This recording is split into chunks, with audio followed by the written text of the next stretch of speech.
Hello everybody and welcome to the Deck Box. Today I'm going to be talking about, oh shit, someone stole my cards. Exactly, that's exactly what I'm talking about. People who lose their cards or get them stolen at card shops. What kind of moron leaves their shit on the table and walks off? I mean, it's one thing to put it on the table and turn around and then you turn around and it's just gone. But to leave it across the room for you to walk across, ask some guy a question, hey man, you wouldn't happen to have a Stardust trade yourself? What kind of dumbass is this whole trade binder across the room? You're just asking to get it stolen. If I saw someone walk across the room, of course, shit, I'd take the shit if I had the chance.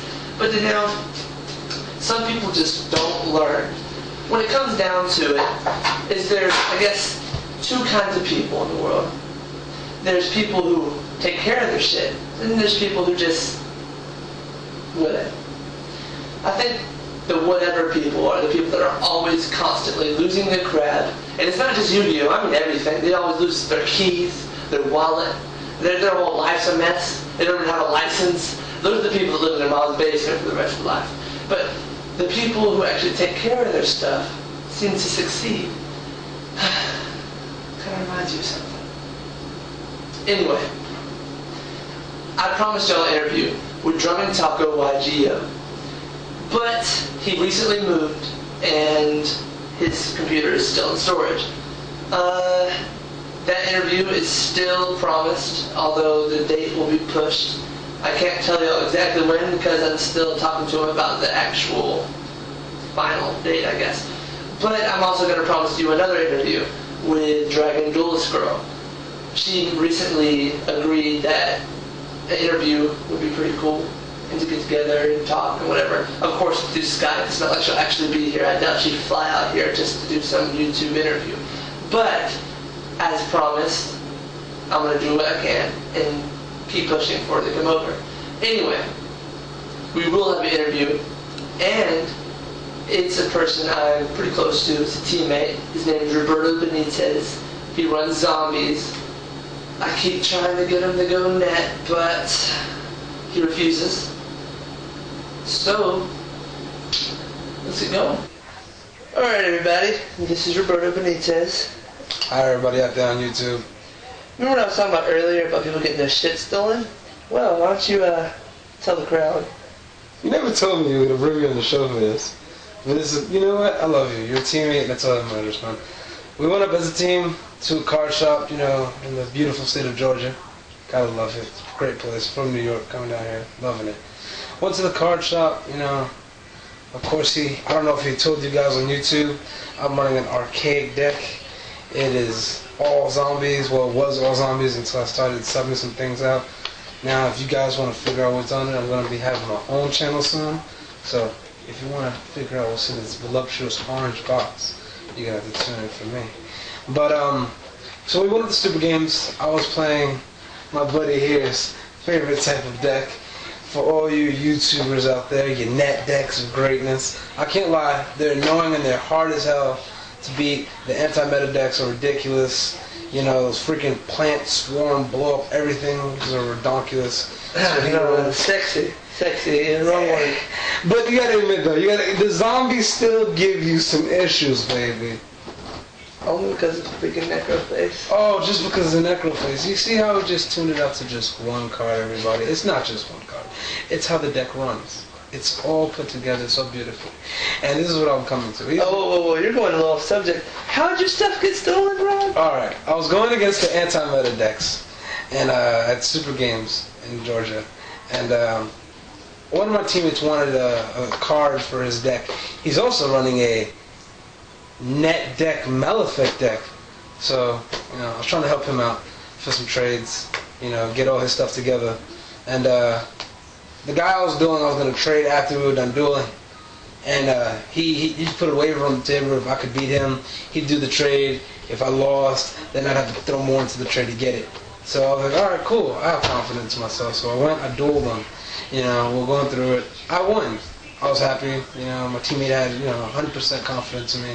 I came out on top, and then I looked back to where my binder was, sitting by, you know, on the back side of me because we're on a circle table. I looked back and my entire binder was gone.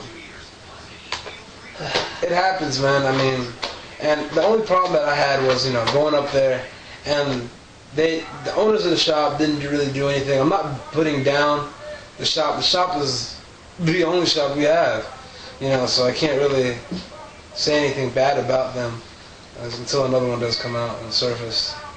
But I mean, it happened. The only thing I could do now is just build my cards up, Remember those two types of people we were talking about earlier, guys? He happens to be that second type that leaves the stuff behind him out of view. He got jokes. It's completely. It just happened to the best of us. I mean, we have gotten stuff stolen from him. Yeah, and you know what? It happens. You slip for 1 minute and it's gone. You can't do nothing about it. Don't complain about it. Just clean your diaper and keep going. Or even if you don't have a diaper, just shit all over the floor and make the guy who owns the place clean that motherfucker up. Because I know you're pissed. That's how we're going to do it. But, so, zombies. What's up, man? What makes zombies great? They eat your brains, baby. Just eat your brains. I mean, they're great. They have a lot of, they work well together. And especially when you mess people over and turn everything that they're running into zombies, it makes things really difficult. Man. It makes things really difficult for them to keep running their engines. I love the fact that I can steal your monsters. That brings me so much joy. You sink, I don't know, your whole field to pull out one card. I trap hole it, and then I summon the next turn and hit you with all your effects with a 4-star tuner monster that's worth less than your shirt. Doom Kaiser. So, I mean, it is what it is. It's all about love for the game, man. If you love the game, you can make a deck and you can win no matter what you try to do. I mean, it might be extremely hard for you to do it, but you can do it. And I have faith in my zombies, and we've been doing pretty well. You could put one card in your zombie deck to say that balances it all out. Like, what zombie card makes the zombie deck what it is? If you had to choose. It has to be Shinten Doji. Has to be, especially for the way my deck runs. I run a Necroface Mill Remove from Play combo, which works really well, especially if you have a Necrophase, Zombie Master. He loves it, it's beautiful! But whatever. You take it, you move it from play, you both mill the 5 cards on top of your deck. Shinten Doji's effect also kicks in.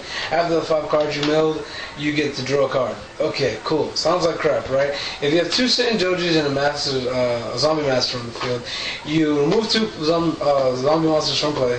Zombie worlds on the field, there can be any 2 monsters. You take that, you remove them from play. You also remove Necroface with that. If you don't have Necroface in your graveyard, you can Fool's Barrel it, or you can discard it with Zombie Master's effect. So the only thing you need to do is remove it, right? Now that might hurt, right, for a little while, because you're losing those valuable cards that you truly need. But I also run Spell Strikers, so I get to take my Giant Trunades, I get to take my Dark Holes, I get to throw them from my remove from play, normal summon Necroface, get the attack boost, shuffle them back into my deck, and make the whole thing run all over again. Or I can hurt the individuals while just leaving their vital cards removed from play and just keep milling it. Just keep doing the Necroface combo until everything is destroyed, and the only thing we do left is I got my beaters and just beat the heck out of you until you have 0 life points. What's the biggest problem the zombies have? Well, like, what decks, if you were to go against? Oh man, I mean, just net decks. Net decks is what kills them, man. The 6 Samurais are ridiculous right now. You really can't get around them. They're really nice. TKO decks. Plants are ridiculous too. I mean, there's Synchro Monsters. I mean, honestly, stuff, man. Plant decks are ridiculous, but it's probably just the engine, with the Spore. Everybody's running that Spore right now. I mean, everybody's running that engine right now. Everybody wants that Glow Bowl or whatever, They want that guy, they want Spore, they want Synchro. That's what moves everything. I see freaking plant engines and freaking fairy decks, just so they can move quicker. I mean, it's a beautiful thing, but I mean, there's always ways to get around things. You just gotta find a way how to do it. Mr. Inspiration. Indeed. Gotta have hope. Gotta have hope. Well, everybody, we're running short in time since YouTube cut our time down to 15 minutes. I hope y'all find inspiration in zombie decks. And when he makes his channel, I'll put a his link in one of my newer videos, and I'll tell y'all to click it. Leave comments if you have any questions. Ask. He's close by at all times. If you have any questions for him, he'd be happy to answer. Comment if you think zombies are crap. It's cool. I don't care what anybody says. I like them. So it matters. But alright. Leave a comment, subscribe. Thanks for watching.